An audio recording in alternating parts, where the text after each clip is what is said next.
أشهد أن لا إله إلا الله।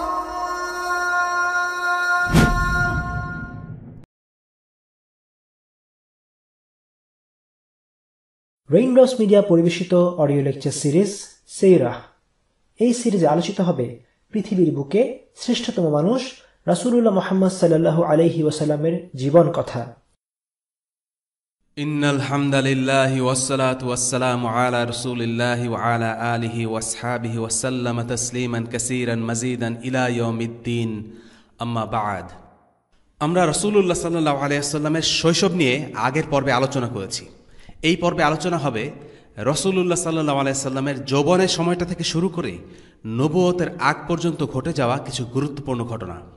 যৌবনে রাসূলুল্লাহ সাল্লাল্লাহু আলাইহি ওয়াসাল্লামের বিশ্বাস ও চারিত্রিক শুদ্ধতার কিছু টুকরো ঘটনা আছে যা আমরা আলোচনা করব। রাসূলুল্লাহ সাল্লাল্লাহু আলাইহি ওয়াসাল্লামকে আল্লাহ সর্বদা হেফাজত করেছেন। তিনি যখন ছোট ছিলেন তখনও তিনি শিরকি বিশ্বাস ও সংস্কৃতি থেকে সুরক্ষিত ছিলেন। তৎকালীন সমাজে লোকদের মাঝে নানান গুনাহ আর পাপ কাজের প্রচলন থাকলেও তিনি কখনও সেসবের সাথে জড়াননি। আল্লাহ সুবহানাহু ওয়া তাআলা তাকে সেসব কাজ থেকে দূরে রেখেছিলেন। প্রথম ঘটনা, এটা ঘটেছিল তখন যখন তিনি মেষ চড়াতেন। রাসূলুল্লাহ সাল্লাল্লাহু আলাইহি ওয়াসাল্লাম নিজেই সেই ঘটনা বর্ণনা করেছেন। তিনি বলেন, আমি ছিলাম একজন মেষপালক। একদিন আমি আমার এক মেষপালক বন্ধুকে বললাম, আজ রাতে আমি মক্কার আসরে যেতে চাই, যেখানে অন্য সকলে যায়। আমি সেখানে গিয়ে দেখতে চাচ্ছিলাম তারা সেখানে কি করে। তাই আমার বন্ধুকে বললাম, আমি না আসা পর্যন্ত যেন সে আমার মেষগুলোকে দেখে রাখে। সে রাজি হলো। আমি মক্কায় তাদের আসরের কাছে গেলাম। যেই না আমি সুরেলা ধ্বনি শুনলাম, আল্লাহ আযজা ওয়া জাল সাথে সাথে আমার কান বন্ধ করে দিলেন এবং আমি গভীর ঘুমে ঢলে পড়লাম। আমি যখন জেগে উঠলাম তখন আসর শেষ হয়ে গেছে। পরের দিন আমি অন্য আরেকটা আসরে যাওয়ার সিদ্ধান্ত নিলাম। আমি আমার বন্ধুর সাথে কথা বলে সেই আগের দিনের মতো একই রকম ব্যবস্থা করে মক্কায় গেলাম। মক্কায় পৌঁছে আমি আসরে গেলাম। যখনই সুর শুনতে পেলাম, আল্লাহ তাআলা আবারও আমার কান বন্ধ করে দিলেন এবং আমি আবারও ঘুমিয়ে পড়লাম। জেগে উঠলাম আসর শেষ হওয়ার পর। আর তখন আমি উপলব্ধি করলাম যে এটা আল্লাহর তরফ থেকে আমার জন্য এক বিশেষ নিদর্শন। দ্বিতীয় ঘটনাটি বর্ণনা করেছেন যায়েদ বিন হারিসা। যায়েদ ছিলেন রাসূলুল্লাহ সাল্লাল্লাহু আলাইহি ওয়াসাল্লামের পালক সন্তান। তার ঘটনা আমরা পরবর্তী পর্বে আলোচনা করব। তিনি বর্ণনা করেন, ইসাফ ও নাইলা নামে কাবায় দুটি পিতলের মূর্তি ছিল। মুশরিকরা কাবা ঘর তাওয়াফ করার সময় এই মূর্তিগুলো স্পর্শ করত। আল্লাহ রসুল বলেন, এগুলো স্পর্শ করো না। তিনি তখনও নবুয়ত প্রাপ্ত হননি। তারপরেও তিনি কেমন করে যেন জানতেন যে এগুলো স্পর্শ করা উচিত হবে না। আসলে এটা ছিল আল্লাহর পক্ষ থেকে হিদায়াত। তবে ঘটনাটা এখানেই শেষ নয়। যায়েদ আরও বর্ণনা করেন, আমরা যখন ঘুরে আসলাম তখন আমি মনে মনে ভাবলাম, একটু ছুঁয়েই দেখি না কি হয়। যেই না আমি ছুঁয়েছি, রাসূলুল্লাহ সাল্লাল্লাহু আলাইহি ওয়াসাল্লাম বলেন, তোমাকে কি এটা করতে নিষেধ করা হয়নি? যায়েদ বলেন, রাসূলুল্লাহ সাল্লাল্লাহু আলাইহি ওয়াসাল্লামের নবুয়তের পূর্ববর্তী জীবনে কখনো কোনো মূর্তিকে নমস্কার করেননি। রাসূলুল্লাহ সাল্লাল্লাহু আলাইহি ওয়াসাল্লাম কখনো কোনো মূর্তির উপাসনা করেননি এবং কোনো মূর্তিকে পূজা করার উদ্দেশ্যেও স্পর্শ করেননি। তিনি স্বভাবগতভাবেই মূর্তি পূজা অপছন্দ করতেন, আর তিনি এই নিয়মগুলো নিজের পরিবারের জন্য খাটাতেন। তিনি যায়েদকে বলতেন, যায়েদ, মূর্তি পূজায় অংশগ্রহণ করো না। আর এই কারণেই আলী ইবনে আবি তালিবও কোনো দিন মূর্তি পূজা করেননি, কেননা মুহাম্মদ সাল্লাল্লাহু আলাইহি ওয়াসাল্লামের বাড়িতেই তিনি বড় হয়েছেন। তৃতীয় ঘটনাটি হজের সময়কার একটি ঘটনা। আল্লাহ সুবহানাহু ওয়া তাআলা নবীজিকে কিছু ইবাদত করার প্রতি নির্দেশনা দিতেন, যা সম্পর্কে এর আগে কেউ জানত না। কুরাইশদের মধ্যে হজের সময় তারাই ছিল একমাত্র লোক যারা আরাফাতে অংশগ্রহণ করত না। হজের বিভিন্ন নিয়মকানুন ছিল, যেমন তাওয়াফ, সাই, আরাফাতে দাঁড়ানো এবং মিনায় অবস্থান করা। কুরাইশের লোকজন সব নিয়মকানুন পালন করলেও আরাফাতে অবস্থান করত না। এর কারণ হলো তারা এটাকে হারামের সীমানার বাইরে মনে করত।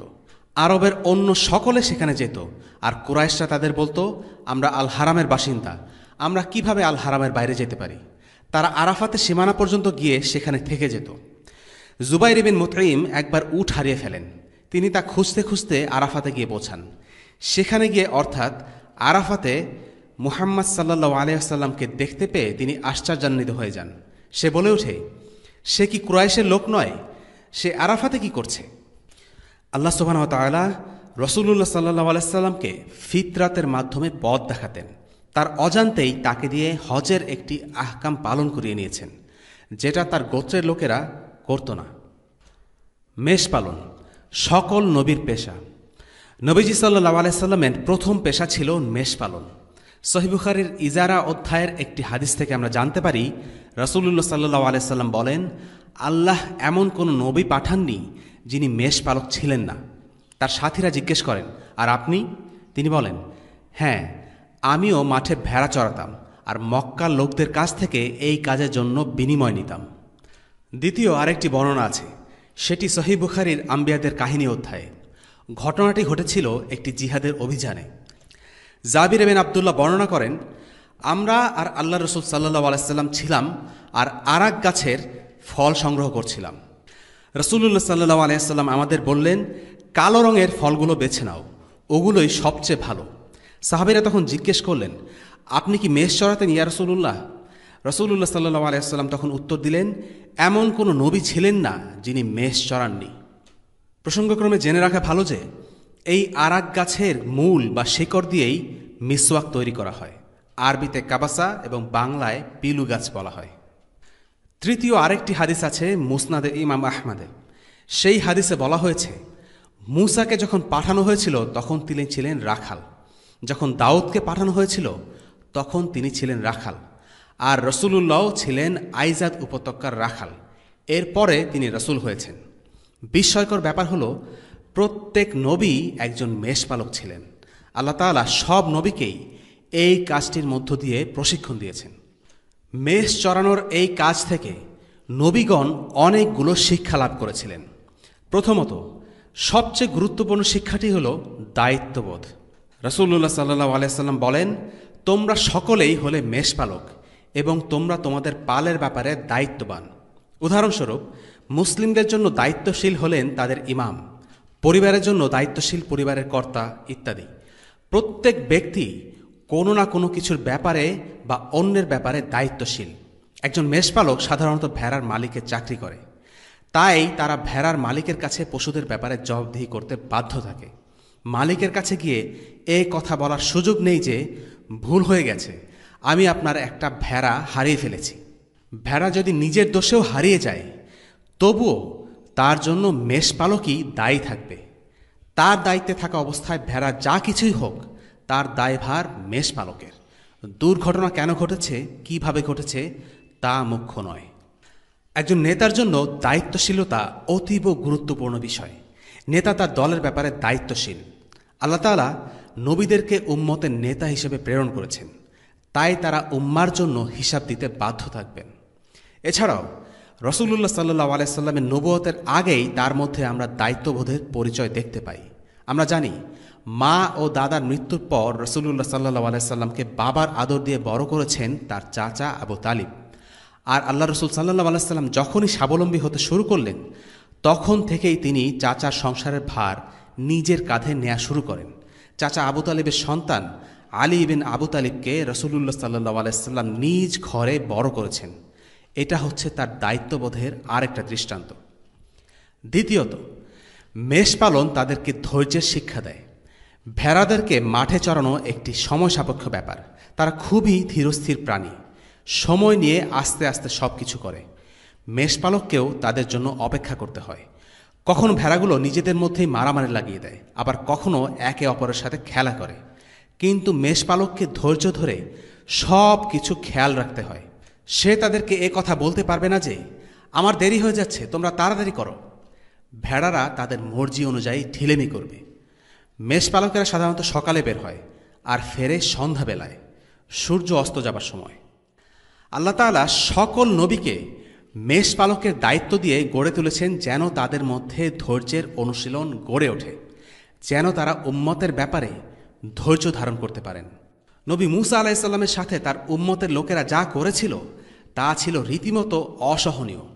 এ খুবই দুঃসহ পরিস্থিতি মোকাবেলা করার মতো চরিত্র গঠনের জন্য আল্লাহ তাআলা তাকে দিয়েই সবচেয়ে বেশি সময় ধরে মেষ পালন করান, দীর্ঘ 10 বছর। সাইয়্যিদিনা নূহ আলাইহিস সালাম 950 বছর দাওয়ার কাজে ব্যয় করেন। 950 বছর। এর পরেও তিনি ধৈর্য হারাননি, সকল উপায়ে চেষ্টা চালিয়েছেন। তৃতীয়ত, সুরক্ষা প্রদান। মেষপালকের অতি গুরুত্বপূর্ণ একটা দায়িত্ব হল তাদের ভেড়ার পালকে বিপদ আপদ থেকে রক্ষা করা। ভেড়ার পালে নেকড়ে বা অন্য পশু হামলা করতে পারে, তাদের রোগবালাই হতে পারে। মেষপালক সর্বদাই তাদেরকে এটা নিশ্চিত করে যে তারা সকল প্রকার আশঙ্কামুক্ত। আল্লাহ নবীরাও অনুরূপ, তারা উম্মাহকে রক্ষা করার চেষ্টা করেন, তাদেরকে শারীরিক ও মানসিক উভয় প্রকার বিপদ থেকে সুরক্ষিত করার চেষ্টা করেন। একবার মদিনায় রাতে হঠাৎ হইচই শুরু হয়। হইচই শুনে কিছু সাহাবা অস্ত্র নিয়ে ঘোড়া চালিয়ে সবেগে সেখানে শব্দের উৎসের দিকে ছুটে যান।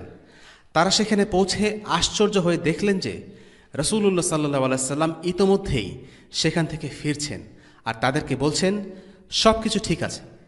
সাহাবিগণ খুব তাড়াহুড়ো করে সেখানে গিয়েছিলেন, কিন্তু রাসূলুল্লাহ সাল্লাল্লাহু আলাইহি সাল্লাম তাদেরও আগে সেখানে পৌঁছে গিয়ে খোঁজ খবর করে ফেলেছেন।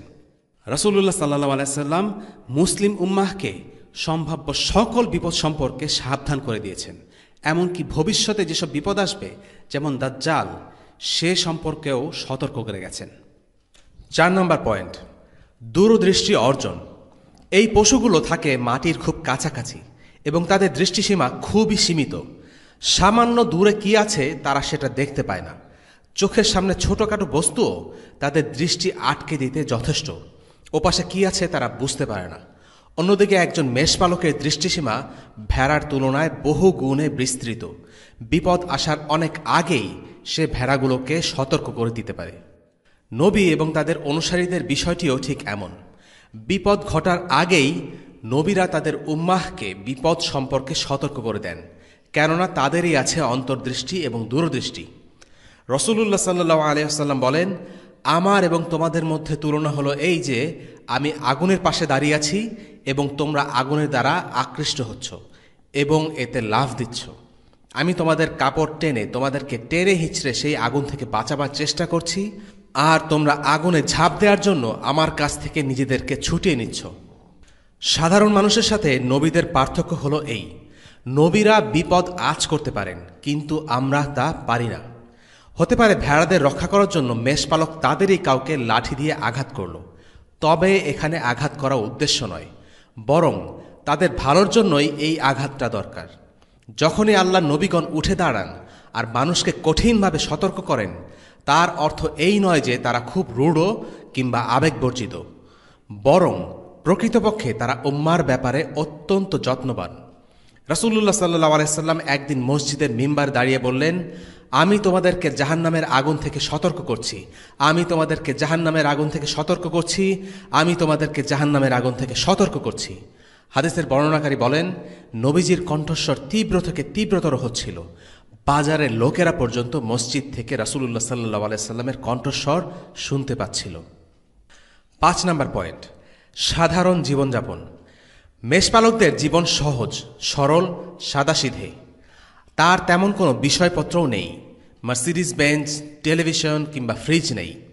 যদি সে ধনী ব্যক্তিও হয়, মেষ চড়ানোর সময় বিলাসী জিনিসগুলো সঙ্গে নেয়ার সুযোগ নেই। তাদেরকে হালকাভাবে চলাফেরা করতে হয় যাতে পশুদের দেখাশোনা করা যায়। তারা খুব সাধারণ খাবার খায় এবং তাদের বাসস্থানও বৈচিত্র্যহীন। সাদেকি জীবনযাপন তাদের বৈশিষ্ট্য, আর নবীদের ক্ষেত্রেও তাই। 6 নম্বর পয়েন্ট, মেষ পালনের অভ্যাস মানুষকে বিভিন্ন পরিবেশে মানিয়ে নিতে শেখায়। রৌদ্রতপ্ত গরম, মুষলধারে বৃষ্টি, ঝড়ো হাওয়া কিংবা জমে যাওয়া ঠান্ডাতেও মেষপালককে প্রথমে তার পশুপালকে রক্ষা করতে হয় এবং সব শেষে নিজেকে সামলাতে হয়। রাসূলুল্লাহ সাল্লাল্লাহু আলাইহি ওয়াসাল্লামকে অনেক ভ্রমণ করতে হতো। দাওয়াত এবং জিহাদের জন্য বিভিন্ন রকম আবহাওয়ার সম্মুখীন হতে হয়েছে। 7 নম্বর পয়েন্ট, আল্লাহর সৃষ্টির কাছাকাছি থাকা। এটা মানুষকে পৃথিবীর কৃত্রিমতা থেকে দূরে সরিয়ে রাখে, প্রকৃতির নির্মলতার কাছাকাছি নিয়ে যায়। যখন কেউ মরুভূমিতে আল্লাহর সৃষ্টিকে নিয়ে পড়ে থাকে, তা তাকে মেকি দুনিয়া থেকে দূরে সরিয়ে রাখবে। কৃত্রিমতাপূর্ণ জীবনযাপন করতে করতে মন, মগজ, চিন্তা চেতনায় একটা ক্ষত সৃষ্টি হয়। ইট পাথরের এই পৃথিবীতে প্রায় সব কিছুই কৃত্রিম, সব কিছুই সৃষ্টির স্বাভাবিক বিন্যাসের বিরুদ্ধে। মানুষ সৃষ্টি হয়েছে মাটি থেকে, প্রকৃতি মানুষের অস্তিত্বে মিশে আছে। এই কৃত্রিমতা ভরা পৃথিবী মানুষকে আল্লাহর বিশাল সৃষ্টির ব্যাপারে উদাসীন করে রাখে। সে সাধারণভাবে চিন্তা করতে ভুলে যায়। দুনিয়া নিয়ে ব্যস্ত হয়ে যায়। পবিত্র কোরআনে আল্লাহ তাআলা অনেক সৃষ্টি সম্পর্কে বলেছেন। সূর্য, চাঁদ, তারা, জান্নাত, পাহাড়, পর্বত, নদী, গাছপালা, গরু, মশা, মেঘ, বৃষ্টি, কত কিছু স্মরণ করিয়ে দিয়েছেন, তার কোনো ইয়ত্তা নেই। আল্লাহর সৃষ্টি হচ্ছে আয়নার মতো, যেখানে আল্লাহর গুণগুলো প্রতিফলিত হয়। আল্লাহর সৃষ্টির দিকে তাকানোর মতো করে তাকালেই আল্লাহর গুণ সম্পর্কে জানা যায়। একজন নবী এভাবেই আল্লাহর সৃষ্টি নিয়ে গভীরভাবে চিন্তা ভাবনা করতেন। 8 নম্বর পয়েন্ট, মেষ পালনের পেশা একটি রুক্ষ ধরনের পেশা। সারাটা দিন ঘরের বাইরে থেকে সন্ধ্যাবেলা ক্লান্ত হয়ে ঘরে ফেরা। রাসূলুল্লাহ সাল্লাল্লাহু আলাইহি সাল্লামের জন্ম অভিজাত বংশে হয়েছিল সত্যি, কিন্তু তিনি ধনী ঘরের দুলাল ছিলেন না। রূপার চামচ মুখে নিয়ে আরাম আয়েশে বড় হননি। তিনি তার ক্যারিয়ার শুরু করেছিলেন একদম জিরো থেকে, একজন রাখাল হিসাবে। কোনো কিছুই তিনি রেডিমেড পাননি। এর পেছনে একটি হিকমা হলো, যারা পরিশ্রম করে বড় হয় তারা সাধারণত বাস্তবতা সম্পর্কে ভালো জ্ঞান রাখে এবং আল্লাহর নিয়ামতের কদরও করতে পারে। 9 নম্বর পয়েন্ট, মেষ পালনের আরেকটি শিক্ষা হল মর্যাদা। হালাল কাজ করে অর্থ কামাই করে অন্যের মুখাপেক্ষী না হয়ে নিজের দেখভাল করার মধ্যে আলাদা একটা মর্যাদা আছে। নিজের কামাই করা অর্থের পরিমাণ কম হলেও তার মধ্যে মর্যাদা লুকায়িত আছে। তাকে অন্যের উপর নির্ভরশীল হতে হয় না। আর যখন কাউকে অন্যের উপর নির্ভরশীল হতে না হয়, তখন আল্লাহর উপর তাওয়াক্কুল করে, আর সে স্বাধীনভাবে কাউকে তোয়াক্কা না করে সত্য কথা বলার সাহস অর্জন করে। যে কোনো নবীর জন্য এটা অপরিহার্য। একজন দায়ী বা আলিম যদি সরকারের অধীনে চাকরি করেন, তাহলে সরকারের সমালোচনা করা তার জন্য রীতিমতো অসম্ভব। কেননা সত্য বললেই তাদের চাকরি হারাবার ভয় থাকে। আমাদের ইতিহাসে আমরা দেখি সত্যান্বেষী ও সত্যভাষী আলিমরা, যেমন ইমাম আবু হানিফা রাহিমাহুল্লাহ, ইমাম ইবন তাইমিয়া রাহিমাহুল্লাহর মতো আলিমরা সবসময় সরকারি পদ বা কর্তৃপক্ষের উপর নির্ভরশীলতা থেকে যোজন যোজন দূরত্ব বজায় রেখে স্বাধীনভাবে চলতেন। কারণ তারা জানতেন কারো অধীনস্থ হয়ে তার চোখে চোখ রেখে কথা বলা যায় না। প্রত্যেক নবীর দাওয়াতে আমরা দেখি তারা কখনো মানুষের কাছে বিনিময় চাননি। তারা মানুষকে ইসলামের দিকে আহ্বান করেছেন, আর এর বিনিময় চেয়েছেন আল্লাহর কাছ থেকে। এরকমটি বর্ণিত আছে পবিত্র কোরআনে। আর হে আমার সম্প্রদায়, আমি তো এজন্য তোমাদের কাছে কোনো অর্থ চাই না। আমার পারিশ্রমিক তো আল্লাহর জিম্মায় রয়েছে। আমি কিন্তু ঈমানদারদের তাড়িয়ে দিতে পারি না। তারা অবশ্যই তাদের পালনকর্তার সাক্ষাৎ লাভ করবে। বরঞ্চ তোমাদেরই আমি অজ্ঞ সম্প্রদায় দেখছি। সূরা হুদ আয়াত 29। সর্বশেষ এবং 10 নম্বর পয়েন্ট, মেষপালন রাখালের মধ্যে বেশ কিছু গুরুত্বপূর্ণ গুণের বিকাশ ঘটায়। মেষপালককে তার ভেড়ার পালের যত্ন নিতে হয়, তাদের প্রতি নমনীয় হতে হয়। একই সাথে তাকে হতে হয় সাহসী, কেননা ভেড়ার পালকে নেকড়ে বা বিপদ থেকে রক্ষা করার দায়িত্ব তার।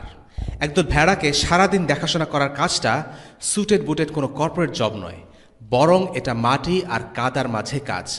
এই কাজ করতে গিয়ে শরীরে ধুলা লাগে, ময়লা লাগে, আর এই ধরনের কাজ মানুষের অন্তর থেকে অহংকার আর ঔদ্ধত্যকে দূরীভূত করে, তার মধ্যে নম্রতার জন্ম দেয়, আর মানুষের প্রকৃত দুর্বল অবস্থানকে অনুভব করার সুযোগ দেয়। নবীরা মেষপালক হবার মাধ্যমেই এমন দরকারি সব শিক্ষা গ্রহণ করেছিলেন। উট, গরু বা ছাগল নয়, তারা ছিলেন মেষপালক। উট বা গরুর তুলনায় ভেড়া অনেক বেশি দুর্বল, সহজেই শিকারীর ফাঁদে পড়ে। তাদের জন্য প্রয়োজন অত্যাধিক যত্ন ও সুরক্ষা। শয়তানের ব্যাপারে মানুষ এই ভেড়াগুলোর মতোই দুর্বল। শয়তান মানুষকে অতি সহজেই প্রলুব্ধ করতে পারে, আক্রমণ করতে পারে। রাসূলুল্লাহ সাল্লাল্লাহু আলাইহি সাল্লাম যখন শয়তান হতে সাবধান করতে চাইতেন, তিনি তার নিজের অভিজ্ঞতা থেকে বলতেন, তোমরা দলবদ্ধভাবে থাকো, কারণ নেকড়ে দলছুট ভেড়াকেই কামড়ে খায়। রাসূলুল্লাহ সাল্লাল্লাহু আলাইহি সাল্লাম মেষ পালনের অভিজ্ঞতা থেকে বুঝেছিলেন যে নেকড়ে কেবলমাত্র সেই ভেড়াকে আক্রমণ করে যে দল থেকে আলাদা হয়ে গেছে, পুরো দলকে সে কখনো আক্রমণ করে না। এখানে আরেকটি গুরুত্বপূর্ণ বিষয়, ভেড়ার পালকরা সাধারণত উট বা অন্যান্য পশুপালকের চেয়ে বেশ আলাদা স্বভাবের হয়। ভেড়ারা নরম প্রকৃতির প্রাণী, স্নেহের কাঙ্গাল। তাদেরকে দয়া মায়া দিয়ে পালতে হয়, কঠোর আচরণ করা যায় না। এমনি করে মেষপালকরাও খুব সদয় ও দয়ালু হবার শিক্ষা পায়। আল্লাহ তাআলা নবীদেরকে মেষ পালনের অনুশীলন করান, যেন তারা তাদের অনুসারীদের প্রতি সহানুভূতিশীল হতে পারেন। মেষ বা ভেড়ার ক্ষেত্রে যেমন, উটের ক্ষেত্রে ঠিক তার উল্টোটা। উট খুবই উদ্ধত একটা প্রাণী। উটের প্রতি নরম হলেই সে সরলতার সুযোগ পাবে। উটকে তাই খুব কঠোরভাবে শাসন করতে হয়। এ কারণে উট পালকরা রূঢ় আর কর্কশ স্বভাবের হয়। মানুষ তার পেশা বা প্রফেশন দ্বারা প্রভাবিত হয়। শিক্ষকদের আচরণ পিতৃসুলভ হয়ে থাকে। ডাক্তাররা তাদের লেখার ক্ষমতা হারিয়ে ফেলে। আবার অন্যভাবে বলা যায়, চারিত্রিক বৈশিষ্ট্য ও ব্যক্তিত্ব মানুষের পেশাকে প্রভাবিত করে, কারণ মানুষ তার চারিত্রিক বৈশিষ্ট্যের উপর ভিত্তি করে পেশা নির্বাচন করে থাকে। আর সেই পেশা বেছে নেওয়ার ফলে তার ওই বৈশিষ্ট্যগুলো আরও প্রকটভাবে তার মাঝে বিকশিত হয়। মুসলিমদের তাদের কাজের ধরন সম্পর্কে সচেতন হতে হবে। মাথায় রাখতে হবে যে তাদের পেশা ও কাজ তাদেরকে প্রভাবিত করতে পারে। এই মেষ পালনকে পেশা হিসেবে নির্বাচন করার হিকমা নিয়ে আলেমদের বক্তব্য আছে।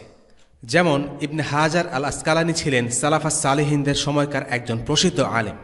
তিনি তার হাদিসের ব্যাখ্যা নিয়ে লেখা বই ফাথহুল বারীতে উল্লেখ করেন, নবুয়তের পূর্বে নবীদের মেষ পালক হিসেবে কর্মরত থাকার পেছনে হিকমা হল তারা পশুর পালকে চালাতে দক্ষতা অর্জন করতেন।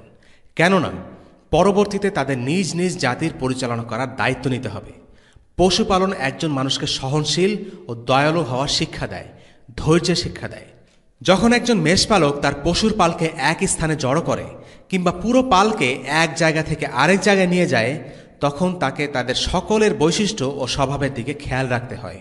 সেই সাথে নজর রাখতে হয় যেন কোনো শিকারী পশু তাদেরকে আক্রমণ করতে না পারে। এমনি করে সে একটি জাতিকে নেতৃত্ব দেওয়ার প্রয়োজনীয় দক্ষতা অর্জন করে, ভেতর বাহির সব রকম শত্রুর হাত থেকে নিরাপত্তা দেওয়ার যোগ্যতা লাভ করে। মেষপালক হওয়ার মাধ্যমে এভাবেই নবীরা তাদের জাতিকে নেতৃত্ব দেওয়ার সময় ধৈর্য ধারণ করা শিখেছেন, বিভিন্ন ঘরানার মানুষের মনস্তত্ত্ব বুঝতে শিখেছেন, আর শিখেছেন দুর্বলদের প্রতি দয়া প্রদর্শন করতে আর ক্ষমতাসীনদের গড়িয়ে দিতে। আল্লাহ কেন গরু বা উটের বদলে ভেড়ার পালক হিসেবে তার নবীদেরকে নিয়োজিত করেছেন? এর কারণ হলো ভেড়ারা খুবই দুর্বল প্রাণী, তাদের অতিরিক্ত যত্ন ও দিক নির্দেশনার প্রয়োজন হয়। অন্যান্য পশুর তুলনায় ভেড়ার পালকে সামলে রাখা অত্যন্ত কঠিন, কেননা তারা খুব সহজেই এদিক ওদিক হেঁটে হারিয়ে যেতে পারে। আর সমাজে মানুষের অবস্থানও ঠিক একই রকম। আর তাই এটা মহান আল্লাহ আজ্জা ওয়া জাআলার পরম প্রজ্ঞা যে তিনি নবী রাসূলদেরকে একইভাবে প্রশিক্ষণ দিয়েছেন। সমসাময়িক আরেকজন লেখক মুহাম্মদ আব্দুহ এক্ষেত্রে মন্তব্য করেন, দ্বীন ইসলামের আদর্শ শ্রেষ্ঠত্ব লাভ করে সেই সব চিন্তাবিদ, নির্ভীক, মেধাবী মানুষদের দ্বারা যারা সৎ ও ন্যায়পরায়ণ। দুশ্চরিত্র মানুষদের সাথে থেকে কেউ ইসলামকে নিজের মাঝে ধারণ করতে পারে না।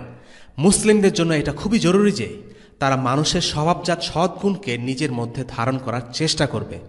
এর প্রমাণ রয়েছে খলিফা ওমর বিন খাত্তাব রাদিয়াল্লাহু আনহুর জীবনে। তিনি লোকদেরকে কষ্ট সহিষ্ণু এবং কঠোর জীবনে অভ্যস্ত হতে শেখান, চলন্ত ঘোড়ায় উঠতে বলেন। এটা এজন্য যেন লোকজন দীর্ঘ আরাম আয়েশের জীবন আকাঙ্ক্ষা না করে এবং বদভ্যাস যেন তাদেরকে পেয়ে না বসে। আবার এর মানে এই নয় যে শহুরে জীবন ছেড়ে ছুড়ে চলে আসতে হবে। বিষয়টা হলো সে সব দুনিয়াবী বিষয় ত্যাগ করতে হবে যেগুলো নিজের মাঝে থাকলে ইসলামের জন্য কষ্ট স্বীকারের ইচ্ছেটুকু নষ্ট হয়ে যায়। মুহাম্মদ আব্দুহ ওপরের মন্তব্যটি করেন রাসূলুল্লাহ সাল্লাল্লাহু আলাইহি সাল্লামের পেশা হিসেবে মেষ পালন বেছে নেওয়া এবং প্রাথমিক জীবনে তার মরুভূমিতে বেড়ে ওঠা নিয়ে। এই কাজগুলোর ফলে রাসূলুল্লাহ সাল্লাল্লাহু আলাইহি সাল্লামের মধ্যে কষ্ট ও ত্যাগ স্বীকারের অভ্যাস গড়ে ওঠে, নবুয়তের মিশনের জন্য তাকে উপযুক্ত করে তোলে। মুহাম্মদ আব্দুহ কথাগুলো বলার সময় ওমর রাদিয়াল্লাহু আনহুর উদাহরণের অবতারণা করেছেন, কারণ ওমর যখন খলিফা, এই বিশ্বের সেরা জিনিসগুলোর কর্তৃত্ব যখন হাতের মুঠোয় নিয়ে বসা, তখনও তিনি সেসব স্পর্শ করেননি। খুব সহজ সরল সাধারণ জীবনযাপন করেছেন। মুসলিমদেরও সতর্ক করেছেন যেন তারা আরাম আয়েশের জীবনে অভ্যস্ত না হয়ে রুক্ষ ও কঠোর জীবনের সাথে নিজেদের মানিয়ে নেয়। ইসলাম এমনই এক দিন, এমনই এক বার্তা যা মেনে চলতে গেলে মুমিনকে কঠিন পরিস্থিতির মধ্য দিয়ে যেতে হয়, আর তাই প্রস্তুত থাকতে হবে, না হলে সামান্য চাপেই বেসামাল হয়ে পড়তে হবে। দাওয়াত ইসলামের এমন একটি ইবাদত যার জন্য কষ্ট স্বীকারের মানসিকতা থাকা চাই। একজন দায়ী যদি কঠিন পরিস্থিতি মোকাবেলার ইচ্ছা ও ধৈর্য ধারণ করতে না পারেন, তাহলে তিনি কখনোই আন্তরিকতার সাথে মন প্রাণ দিয়ে দাওয়াতের কাজে নিজেকে ঠেলে দিতে পারবেন না।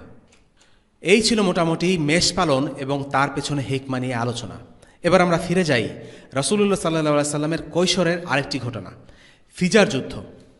রাসূলুল্লাহ সাল্লাল্লাহু আলাইহি সাল্লাম তার কৈশোরে একটি যুদ্ধে অংশ নিয়েছিলেন, সেটা হলো ফিজার যুদ্ধ। তখন তার বয়স কত ছিল তা নিশ্চিতভাবে বলা যায় না, তবে ধারণা করা হয় সেটা 14-15 বা এরকম। এর কারণ সেই যুদ্ধে তিনি সরাসরি অংশ নেননি, তবে তীর জড়ো করে সাহায্য করেছেন। সেখান থেকে আন্দাজ করা যায় এই যুদ্ধের সময় তিনি পূর্ণ যৌবনে উপনীত হননি। ফিজার যুদ্ধ ছিল কোরাইশ এবং হাওয়াজিনদের মধ্যে একটি রক্তক্ষয়ী যুদ্ধ। জাহিলিয়াতে আরবে অন্যান্য যুদ্ধের মতো খুব তুচ্ছ ঘটনা থেকে এই যুদ্ধের সূত্রপাত, আর এক পর্যায়ে এই যুদ্ধ প্রকট আকার ধারণ করে। ঘটনাটির সূত্রপাত হয় একটি হত্যাকাণ্ডকে কেন্দ্র করে। কিনানা গোত্রের এক লোক হাওয়াজিন গোত্রের এক লোককে হত্যা করে। কিনানা গোত্র হচ্ছে একটি বিশাল গোত্র। কোরাইশরা ছিল এই কিনানা গোত্রেরই একটা অংশ। কিনানা তখন এর প্রতিশোধ নেয়ার জন্য হাওয়াজিনের সাথে যুদ্ধে জড়িয়ে পড়ে। যেহেতু কিনানা এর একটি অংশ, তাই কোরাইশরাও এই যুদ্ধে জড়িয়ে পড়ে। যুদ্ধের এক পর্যায়ে কিনানা গোত্রের কিছু লোক মক্কার হারামে আশ্রয় নেয়, কারণ মক্কার হারামে সকল প্রকার হত্যাকাণ্ড নিষিদ্ধ। কিন্তু হাওয়াজিনরা এতটাই খ্যাপাটে হয়েছিল যে তারা মক্কার হারামের ভেতর কিনানাহকে আক্রমণ করে বসে। আর হারামের ভেতরে এই ধরনের হামলা চরম পর্যায়ের বাড়াবাড়ি, আর এর সূত্র ধরে কোরাইশ ও কোরাইশ পক্ষীয় শক্তি অর্থাৎ কিনানাহ একযোগে হাওয়াজিন ও হাওয়াজিন পক্ষীয় শক্তি কাইস আইল্যান্ডের ওপর হামলা চালায়। এভাবে এই যুদ্ধ ব্যাপকতা ও তীব্রতা লাভ করে। শুরুতে দোষ ছিল আসলে কিনানা গোত্রের, কারণ প্রথমে তারাই হাওয়াজিনের এক লোককে হত্যা করে। কিন্তু এর প্রতিশোধ নিতে গিয়ে হাওয়াজিনরা মক্কার হারামের ভেতরে আরও বেশি সীমালঙ্ঘন করে ফেলে, আর এভাবেই যুদ্ধ বেঁধে যায়। এই যুদ্ধ ফিজারের যুদ্ধ নামে পরিচিত। রাসূলুল্লাহ সাল্লাল্লাহু আলাইহি সাল্লাম এই যুদ্ধে কোরাইশদের পক্ষে ছিলেন, কারণ মক্কার হারামের পবিত্রতা নষ্ট হওয়া অনেক বড় একটি অন্যায়, আর তাই রাসূলুল্লাহ সাল্লাল্লাহু আলাইহি সাল্লাম ছিলেন কোরাইশদের পক্ষে। তিনি বলেন, সেই যুদ্ধে আমি তীর সংগ্রহ করে আমার চাচার হাতে তুলে দিতাম। অর্থাৎ সেই যুদ্ধে তিনি সরাসরি অংশ নেননি, তবে প্রত্যক্ষভাবে সাহায্য করেছেন। স্কুলের পাঠ্য বই হতে আমাদের হয়তো একটা টার্ম খেয়াল আছে, হিলফুল ফুজুল। রাসূলুল্লাহ সাল্লাল্লাহু আলাইহি সাল্লামের প্রাথমিক জীবনে ঘটে যাওয়া ঘটনাগুলোর মধ্যে একটি গুরুত্বপূর্ণ ঘটনা হলো হিলফুল ফুজুলের চুক্তি। এর পেছনে একটা গল্প আছে। ইয়েমেনের জাবিদ নামের এক এলাকা থেকে এক লোক ব্যবসা করতে মক্কায় আসে। তার ব্যবসায়ের পণ্য সামগ্রী সাহাম গোত্রের এক স্বনামধন্য ব্যক্তি আল আস বিন ওয়াইল কিনে নেয়, টাকা পরিশোধ করে দেওয়ার প্রতিজ্ঞাও করে।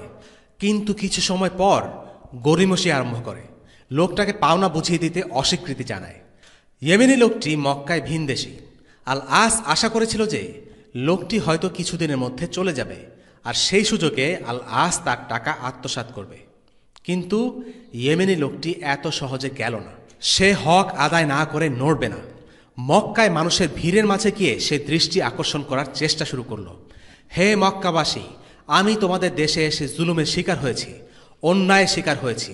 হে লোক সকল, তোমরা কে আছো যে আমার পাশে দাঁড়াবে? তোমরা কি তোমাদের এই দেশে অন্যায়কে প্রশ্রয় দেবে? তার আবেগী কথা শুনে কুরাইশদের কিছু গোত্র জড়ো হয়ে একটা চুক্তি করল।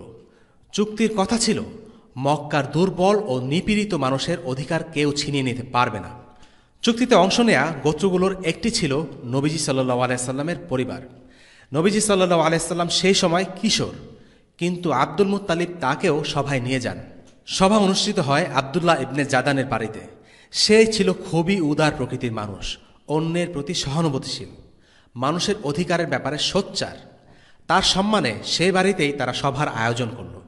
সভায় চুক্তি হলো যে তারা সকলে একত্রিত হয়ে মজলুমদের অধিকার রক্ষার ব্যাপারে সোচ্চার হবে। এই ঘটনা নবুয়তের আগেই ঘটেছিল, আর চুক্তিটাও মুশরিকদের মধ্যকার একটি চুক্তি। রাসূলুল্লাহ সাল্লাল্লাহু আলাইহি সাল্লাম বলেন, আব্দুল্লাহ ইবনে জাদানের বাড়িতে যে চুক্তি সম্পাদিত হলো, আমি এক পাল ভালো পশুর বিনিময়ে হলেও সেই চুক্তিতে থাকার সুযোগ হাতছাড়া করতাম না। আর যদি ইসলামের পরে এমন ঘটনা ঘটত, তখনও আমি বিষয়টিকে স্বাগত জানাতাম। অর্থাৎ যদি ইসলামে আসার পরে এমন কোনো চুক্তি করার সুযোগ আসত, রাসূলুল্লাহ সাল্লাল্লাহু আলাইহি সাল্লাম সেই চুক্তিতে সানন্দে অংশ নিতেন, এমনকি যদি এই ধরনের চুক্তি কাফেরদের মধ্যে সংগঠিত হয়। তবুও এখানে একটি খুব গুরুত্বপূর্ণ শিক্ষা আছে, তা হল মুসলিমরা সর্বদা ন্যায়ের পক্ষে দাঁড়াবে, চাই সেই ন্যায় একজন মুসলিমের পক্ষে হোক বা অমুসলিমের পক্ষে। ধর্ম বর্ণ নির্বিশেষে মুসলিমরা হকের পক্ষে, নিপীড়িত মানুষের পক্ষে, মজলুমের পক্ষাবলম্বন করবে। রাসূলুল্লাহ সাল্লাল্লাহু আলাইহি সাল্লামের ইন্তেকালের অনেক বছর পরে একটি ঘটনার সূত্র ধরে আবারও হিলফুল ফুজুলের নামটি চলে আসে।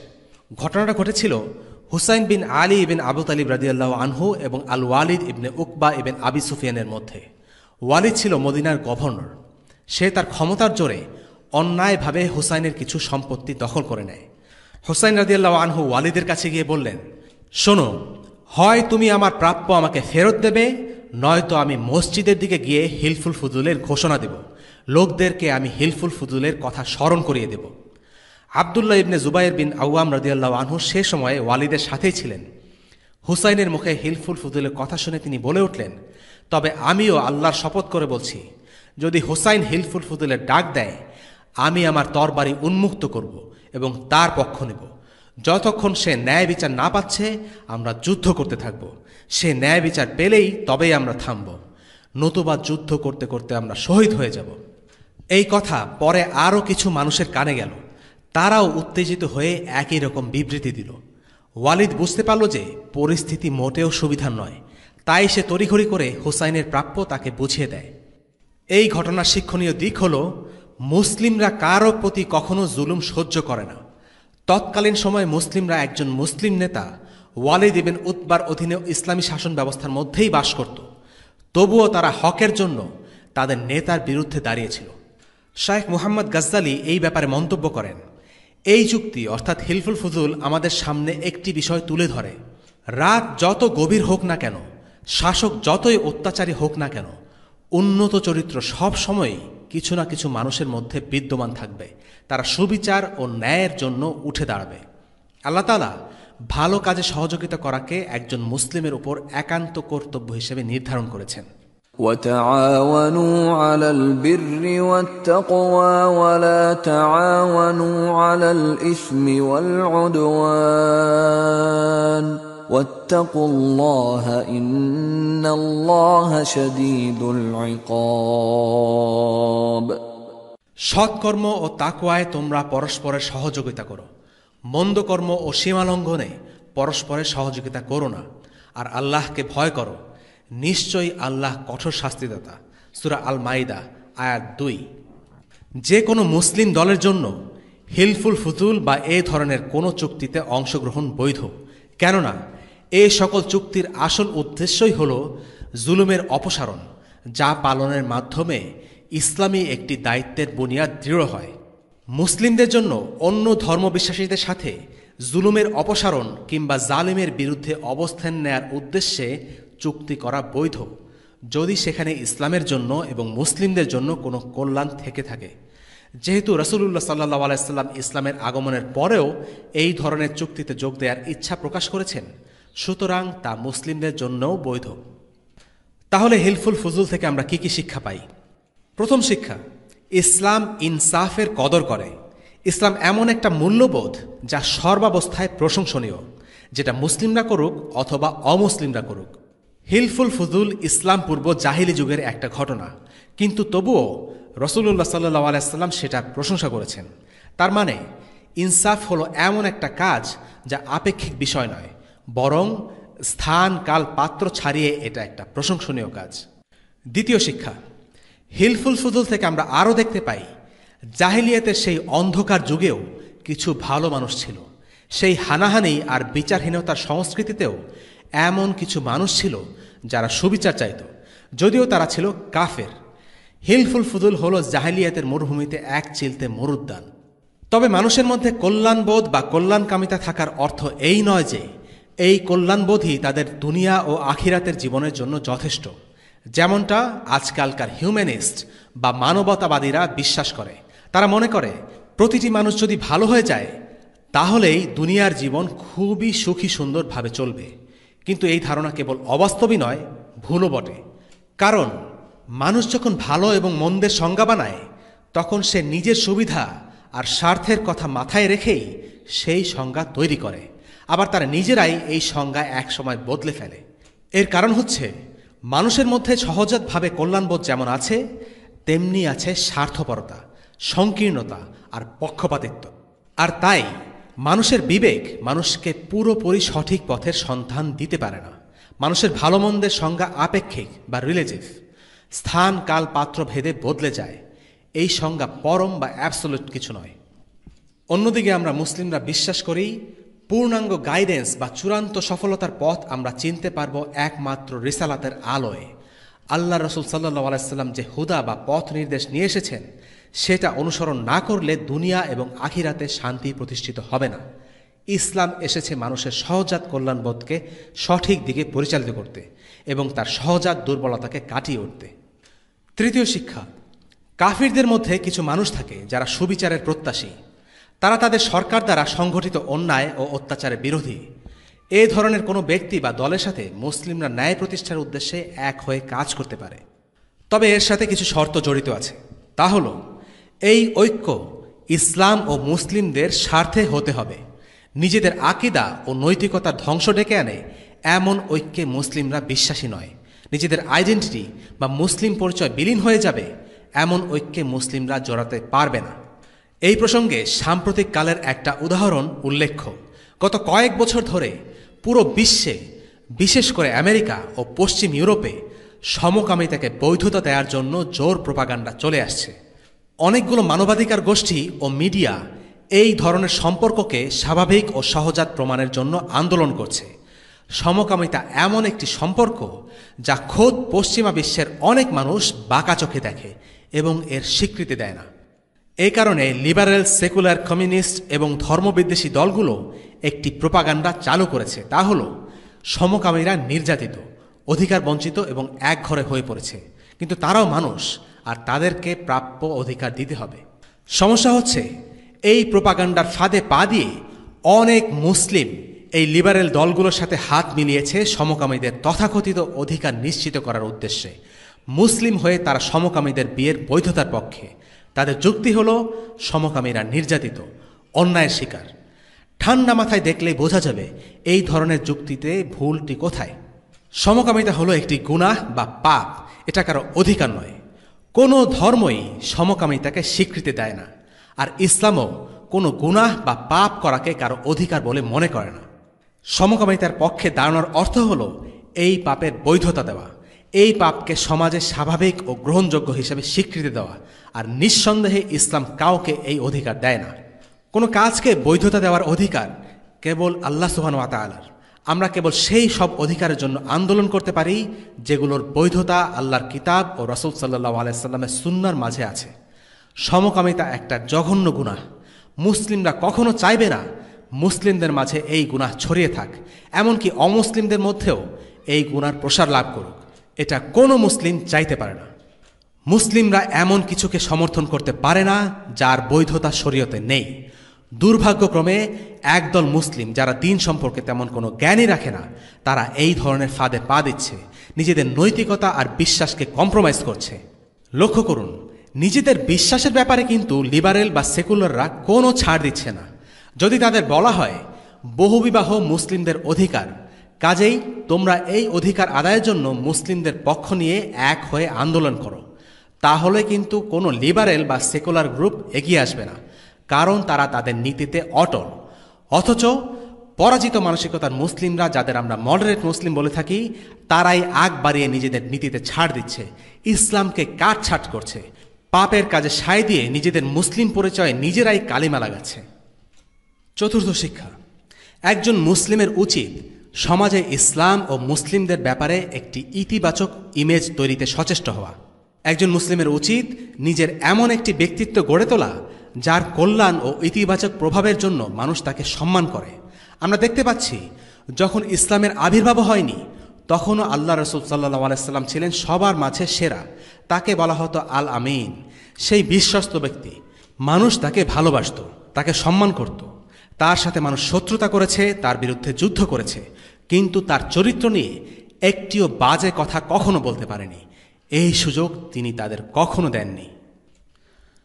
সর্বশেষ আমরা যে ঘটনাটি আজকে আলোচনা করব সেটি হচ্ছে কাবার পুনর্নির্মাণ।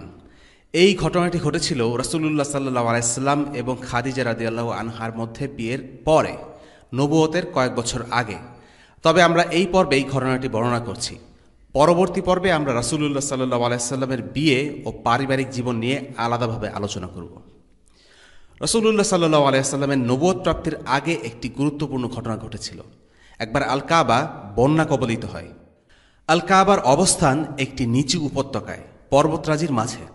বন্যার ফলে আল কাবার কাঠামোতে ফাটল ধরে, তাই কুরাইশগণ কাবাকে পুনর্নির্মাণ করার প্রয়োজন অনুভব করে। আল কাবা মোট 4 কিংবা 5 বার পুনর্নির্মিত হয়েছে। ইব্রাহিম আলাইহিসসালাম এবং আদম আলাইহিসসালাম এই দুইজনের মধ্যে সর্বপ্রথম কে কাবা নির্মাণ করেছিলেন তা নিয়ে কিছুটা মতপার্থক্য আছে, তবে অধিকাংশের মতেই ইব্রাহিম আলাইহিসসালামই প্রথম তা নির্মাণ করেন। যারা বলেন যে আদম আলাইহিসসালামই প্রথম নির্মাণকারী, এর পক্ষে কোরআনের যুক্তি পেশ করেন, কেননা কোরআনে বলা আছে, وَإِذْ يَرْفَعُ إِبْرَاهِيمُ الْقَوَاعِدَ مِنَ الْبَيْتِ وَإِسْمَاعِيلُ رَبَّنَا تَقَبَّلْ مِنَّا إِنَّكَ أَنْتَ السَّمِيعُ الْعَلِيمُ। এবং স্মরণ করো যখন ইব্রাহিম আলাইহিসসালাম ও ইসমাইল আলাইহিসসালাম কাবার ভিত্তি উত্তোলন করেছিলেন, তখন তারা বলেছিল, হে আমাদের রব, আমাদের পক্ষ থেকে এটি কবুল করুন, নিশ্চয়ই আপনি মহাশ্রবণকারী, মহাজ্ঞানী। সূরা বাকারা আয়াত 127। তারা বলেন যে ইব্রাহিম আলাইহিসসালাম কাবা ঘর গোড়া থেকে নির্মাণ করেননি, তিনি যা করেছিলেন তা হলো ভিত্তি উত্তোলন, অর্থাৎ সেখানে ইতিমধ্যে উত্তোলন করার মতো কিছু ছিল। তাই তারা বলেন যে নবী আদম আলাইহিসসালামের সময়ই আল কাবার ভিত্তি স্থাপিত হয়েছিল, কিন্তু প্রচলিত বিশ্বাস এটাই যে ইব্রাহিম আলাইহিসসালাম আল কাবা নির্মাণ করেছেন। তবে যে নবী সর্বপ্রথম তা করুক না কেন, আল কাবার পবিত্রতা নিয়ে বিতর্কের কোনো অবকাশ নেই। বেশ কয়েকজন নবী রাসূল আল্লাহর ঘর পরিদর্শন করেছেন। হাদিস থেকে জানা যায় হুদ আলাইহিসসালাম, সালেহ আলাইহিসসালাম, নূহ আলাইহিসসালাম আল কাবা পরিদর্শন করেছিলেন।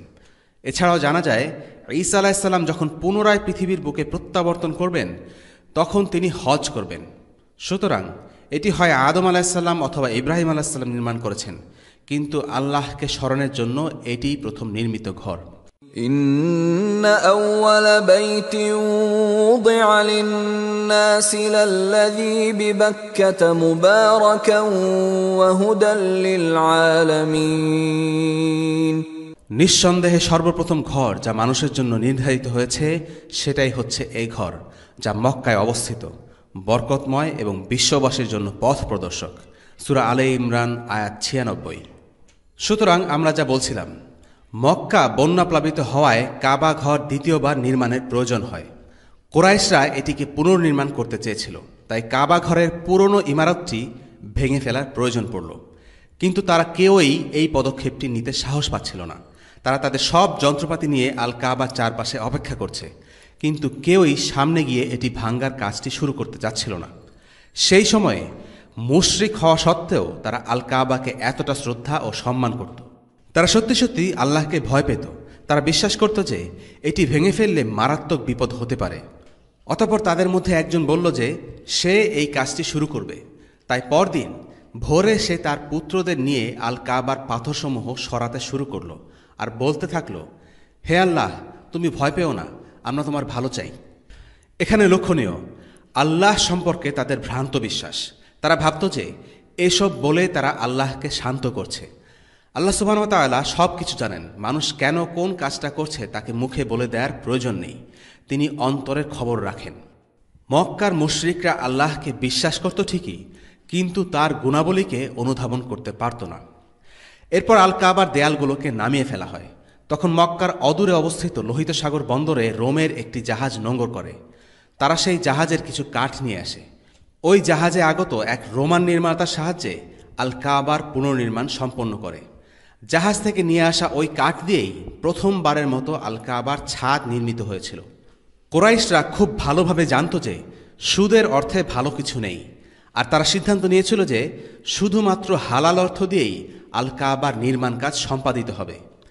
সেই সময়ে পতিতাবৃত্তি বহুল প্রচলিত ব্যবসা হওয়া সত্ত্বেও তারা সুদ অথবা পতিতাবৃত্তি থেকে অর্থ কোনোভাবেই ব্যবহার করবে না বলে মনস্থ করে। মানুষ সেই সময় থেকে জানত যে এভাবে অর্জিত অর্থে কোনো কল্যাণ নেই, অথচ তারপরেও তারা অর্থ উপার্জনের খাতিরে তাদের কৃতদাস মেয়েদেরকে দিয়ে পতিতাবৃত্তিসহ আরও বিভিন্ন রকম কাজ করাত। অর্থের সংকুলান না হওয়ার কারণে তারা কাবার একটি দিক কমিয়ে আনতে বাধ্য হয়েছিল। অর্থ বাঁচানোর জন্য কাবাকে আয়তাকার না বানিয়ে বর্গাকার বানিয়েছিল। আল কাবার যে অংশটিকে তারা বানাতে পারেনি সেই অংশটি এখন আল হিজর বা হাতিম নামে পরিচিত। আল কাবার 2টি ফটক ছিল, তারা বানিয়েছিল একটি, আর তারা এর দোরগোড়াকে উঁচু করে বানিয়েছিল। তাই এখন কাবার দরজার কাছে যেতে হলে উপরে উঠতে হয়। আল্লাহ রসুল সাল্লাল্লাহু আলাইহি সাল্লাম স্ত্রী আয়েশা রাদিয়াল্লাহু আনহাকে বলেছিলেন, তুমি কি জানো না যে তোমাদের সম্প্রদায়ের আল কাবা নির্মাণের ব্যয়ভার বহন করার জন্য পর্যাপ্ত তহবিল ছিল না? তোমাদের সম্প্রদায় নমুসলিম না হলে আমি আল কাবাকে ভেঙে এর পূর্ব ও পশ্চিম দিকে একটি করে দরজা নির্মাণ করে দিতাম। আমি আল হিজরকে আল কাবার অন্তর্ভুক্ত করতাম। রাসূলুল্লাহ সাল্লাল্লাহু আলাইহি সাল্লাম মক্কাতে প্রবেশের পরপরই আল কাবাকে তার প্রকৃত ভিত্তির উপর পুনর্নির্মাণের কথা ভেবেছিলেন, কিন্তু এরপর তিনি আয়েশা রাদিয়াল্লাহু আনহাকে বললেন, আমি এই কাজটি করব না শুধু এই কারণে যে কুরাইশরা সবেমাত্র মুসলিম হয়েছে, তাদের ইসলাম এখনও ভঙ্গুর, ঈমান দুর্বল, আর এখন যদি আমি আল কাবাকে পুনর্নির্মাণ করি তা তাদের অনুভূতিকে আঘাত করবে। রাসূলুল্লাহ সাল্লাল্লাহু আলাইহি সাল্লামের এই কথার মাঝে একটি গুরুত্বপূর্ণ শিক্ষা আছে, তা হল ইসলামের দায়ীদের উচিত সমসাময়িক মানুষদের মানসিকতাকে বিবেচনায় রাখা। রাসূলুল্লাহ সাল্লাল্লাহু আলাইহি সাল্লাম কাবার পুনর্নির্মাণ করতে আগ্রহী ছিলেন, তবুও তিনি তা করেননি, কারণ তিনি সেখানকার মানুষের ঈমানে কোনরূপ আঘাত করতে চাননি। আব্দুল্লাহ বিন মাসউদ রাদিয়াল্লাহু আনহু একটি চমৎকার কথা বলেছেন, তুমি যদি মানুষকে এমন কোনো কথা বলো যা তাদের বোধগম্য নয়, তাদের স্বল্প বুদ্ধি বা ঈমানের কারণে তারা বুঝতে পারে না, তখন তা তাদের জন্য ফিতনা হতে পারে। অর্থাৎ এমন হতে পারে যে একটি বিষয় সম্পূর্ণ সত্য এবং বৈধ, কিন্তু সেটা শোনার জন্য মানুষ এখনো প্রস্তুত নয়, তখন সে বিষয়ক তথ্য উল্টো ক্ষতির কারণ হয়ে দাঁড়ায়। রাসূলুল্লাহ সাল্লাল্লাহু আলাইহি সাল্লাম কাবার পুনর্নির্মাণে অংশগ্রহণ করেছিলেন। সেই সময় তার বয়স ছিল 35-এর কাছাকাছি। কুরাইশরা কাবার পুনর্নির্মাণের কাজ শুরু করার পর কালো পাথর বসানোর বিষয়টি সামনে এলে সমস্যা বেঁধে যায়। সবাই কালো পাথর যথাস্থানে রাখার মর্যাদা পেতে চায়। বনু আব্দুদ্দার তার গোত্রের সমস্ত লোকজনকে এক করে রক্তে পূর্ণ একটি পাত্র নিয়ে কাবার সামনে উপস্থিত হয়। পাত্রটি সবার সামনে রেখে তারা হাত ডুবিয়ে আবার হাত বের করে নেয়। এর দ্বারা তারা সবাইকে বুঝিয়ে দেয় যে যদি তাদেরকে পবিত্র কালো পাথর হাজরে আসওয়াদকে যথাস্থানে স্থাপনের সম্মান দেয়া না হয়, তবে তারা এর জন্য যুদ্ধ করে মরতে প্রস্তুত। অন্যরাও দমবার পাত্র না। এই দৃশ্য দেখে উল্টো আরেক গোত্র তাদের রক্তের পাত্র এনে একইভাবে যুদ্ধের অঙ্গীকার করে। অন্যান্য গোত্র একই রকম অঙ্গীকার করল। 4-5 দিন যাবৎ এই নিয়ে ঝগড়া চলতে থাকে। অবশেষে তাদের মধ্যকার বয়োজ্যেষ্ঠ ব্যক্তি উমাইয়া বলেন, আসুন আমরা সকলে এই বিষয়ে সম্মত হই যে আগামীকাল ভোরে মসজিদুল হারামের দরজা দিয়ে যিনি প্রথম প্রবেশ করবেন তার ফয়সালা আমরা সবাই মেনে নেব। পরদিন ভোরে মুহাম্মদ সাল্লাল্লাহু আলাইহি সাল্লাম সর্বপ্রথম মসজিদুল হারামে প্রবেশ করেন। তখন তারা সবাই দাঁড়িয়ে বলে, ইনিই তো সত্যনিষ্ঠ ও বিশ্বস্ত, আমরা তার সিদ্ধান্ত মেনে নেওয়ার ব্যাপারে সম্মতি দিলাম। তারা মসজিদুল হারামে প্রবেশকারী প্রথম ব্যক্তিকে সম্পূর্ণ কর্তৃত্ব দিবে বলে সম্মত হয়েছিল ঠিকই, কিন্তু সেই ব্যক্তি মুহাম্মদ সাল্লাল্লাহু আলাইহি ওয়াসাল্লাম হওয়ায় তারা পুরোপুরি নিশ্চিত ও খুশি হয়েছিল, কারণ তারা জানত যে তিনি কখনোই পক্ষপাতিত্ব করবেন না, আর তাই তারা তার হাতে সম্পূর্ণ কর্তৃত্ব ন্যস্ত করেছিল। রাসূলুল্লাহ সাল্লাল্লাহু আলাইহি ওয়াসাল্লাম তাদেরকে একটা চাদর আনতে বলেন। এরপর নিজ হাতে হাজরে আসওয়াদ উঠিয়ে সেই চাদরের মাঝখানে রাখেন। অতঃপর বিদ্যমান গোত্রসমূহের নেতাগণকে সেই চাদরের কিনারা ধরতে বললেন। তারা সবাই একই সময়ে চাদরটি উঁচিয়ে ধরল। এভাবে প্রত্যেকটি গোত্রই পবিত্র কালো পাথর হাজরে আসওয়াদ উত্তোলনে অংশ নেয়। যখন তারা সবাই পাথরটি উঁচিয়ে ধরে তার নির্ধারিত জায়গায় নিয়ে যায়, তখন রাসূলুল্লাহ সাল্লাল্লাহু আলাইহি ওয়াসাল্লাম তার পবিত্র হাত দিয়ে হাজরে আসওয়াদকে যথাস্থানে স্থাপন করেন। অর্থাৎ রাসূলুল্লাহ সাল্লাল্লাহু আলাইহি ওয়াসাল্লামই হাজরে আসওয়াদকে তার নির্ধারিত জায়গায় স্থাপন করলেন। এভাবে দ্বিতীয়বারের মতো কাবা নির্মিত হয়। রাসূলুল্লাহ সাল্লাল্লাহু আলাইহি ওয়াসাল্লাম বলেছিলেন যে যদি কুরাইশরা সেই সময় নমুসলিম না হতো, তাহলে তিনি অবশ্যই আল কাবাকে ইব্রাহিম আলাইহিস সালামের দেয়া ভিত্তির উপর পুনর্নির্মাণ করতেন। এর বেশ কয়েক বছর পর আব্দুল্লাহ বিন জুবাইর রাদিয়াল্লাহু আনহু মক্কার আমির পদে আসীন হন। আয়েশা রাদিয়াল্লাহু আনহু তার খালা হওয়ার সুবাদে তিনি এই হাদিস সম্পর্কে জানতেন। আব্দুল্লাহ বিন জুবাইরের মা আসমা বিনতে আবি বকর ছিলেন আয়েশার বোন। আব্দুল্লাহ বিন জুবাইর আল কাবাকে তার মূল ভিত্তির উপর পুনর্নির্মাণ করার সিদ্ধান্ত নেন, কারণ তৎকালীন মুসলিমগণ পূর্বের ন্যায় আর নও মুসলিম ছিলেন না, তারা ততদিনে পরিণত হয়েছেন। আবদুল্লাহ বিন জুবায়ের তখন কাবাকে পুনর্নির্মাণ করতে চেয়েছিলেন, কারণ বনু উমাইয়ার সাথে যুদ্ধে কাবায় একবার আগুন ধরে যায়। আল হাজ্জাজ বিন ইউসুফ আস-সাকাফি মক্কা অবরোধ করেছিল। ওই সময়ে আবদুল্লাহ বিন জুবায়ের এবং বনু উমাইয়ার মধ্যে সিরিয়াতে একটি যুদ্ধ সংঘটিত হয়েছিল। আবু উমায়ের সেনাবাহিনী প্রধান মক্কা অবরোধ করেছিল। তাদের নিক্ষিপ্ত গোলাবারুদের দ্বারা কাবা অগ্নিদগ্ধ ও ক্ষতিগ্রস্ত হয়। সেই ক্ষতিটুকু কাবার ইমারতকে না ভেঙেও মেরামত করা যেত, কিন্তু আজ-জুবায়ের এই পরিস্থিতির সুযোগ ব্যবহার করে কাবাকে তার মূল ভিত্তির উপর পুনর্নির্মাণ করতে চেয়েছিলেন। রসুলের ইচ্ছা অনুযায়ী কাবার দরজাকে নিচে নামিয়ে আনেন, তার পূর্ব ও পশ্চিম পাশে একটি করে দরজা নির্মাণ করেন এবং হিজরের দিকে কাবাকে প্রসারিত করেন। সুতরাং তৃতীয়বারের মতো কাবা পুনর্নির্মিত হয়। আবদুল্লাহ বিন আজ-জুবায়ের সেই যুদ্ধে পরাজিত ও নিহত হন। আল হাজ্জাজ বিন ইউসুফ মক্কা দখল করে। তৎকালীন খলিফা আব্দুল মালিক ইবেন মারওয়ান রাসূলুল্লাহ সাল্লাল্লাহু আলাইহি সাল্লাম সেই হাদিস সম্পর্কে অবগত ছিলেন না। তাই তিনি কাবাকে আবার আবদুল্লাহ আজ-জুবায়ের আগে যেভাবে কুরাইশগণ নির্মাণ করেছিল সেভাবে করার হুকুম জারি করেন। বনু উমাইয়ার খিলাফার পর বনু আব্বাস খিলাফত লাভ করে। তারাই ছিল খলিফার রাজ পরিবার। বনু আব্বাসের একজন খলিফা কাবাকে তার মূল ভিত্তির উপর পুনর্নির্মাণের কথা ভেবেছিলেন। তিনি ইমাম মালিকের সাথে এই ব্যাপারে সলা পরামর্শ করেন। ইমাম মালিক খলিফাকে বলেন, আমরা কাবাকে রাজা রাজরাদের হাতের পুতুলের মতো ক্ষণে ক্ষণে আকৃতি পরিবর্তনের পক্ষপাতী নই। যদিও এটিকে হজরত ইব্রাহিমের দেয়া ভিত্তির উপর পুনর্নির্মাণের কথা ও পরিকল্পনা খোদ রাসূলুল্লাহ সাল্লাল্লাহু আলাইহি সাল্লাম করেছিলেন, কিন্তু এটা এভাবেই থাকুক এবং আমরা এর পরিবর্তন সাধন করব না। এটি ইমাম মালিকের দেয়া অন্যতম একটি বিচক্ষণ পরামর্শ ছিল। খলিফাও সেটি তখন মেনে নিয়েছিলেন। বর্তমানে যে কাবা রয়েছে তা কুরাইশগণের ভিত্তির উপরেই নির্মিত। আলহামদুলিল্লাহ, এতে ভালোই হয়েছে। যদি কাবাকে ইব্রাহিমের দেয়া আসল ভিত্তির উপর নির্মাণ করা হতো, তাহলে মুসলিমরা কাবার অভ্যন্তরে ইবাদত করার সুযোগ থেকে বঞ্চিত হতো। কিন্তু যেহেতু এটাকে কমিয়ে ফেলা হয়েছিল, তাই অর্ধবৃত্ত দিয়ে ঘেরা অংশটি প্রকৃতপক্ষে কাবারই অংশ। তাই ওই অংশে ইবাদত করা যেন কাবার অভ্যন্তরেই ইবাদত করা। মক্কা বিজয়ের পর রাসূলুল্লাহ সাল্লাল্লাহু আলাইহি সাল্লাম কাবার অভ্যন্তরে ইবাদত করেছেন।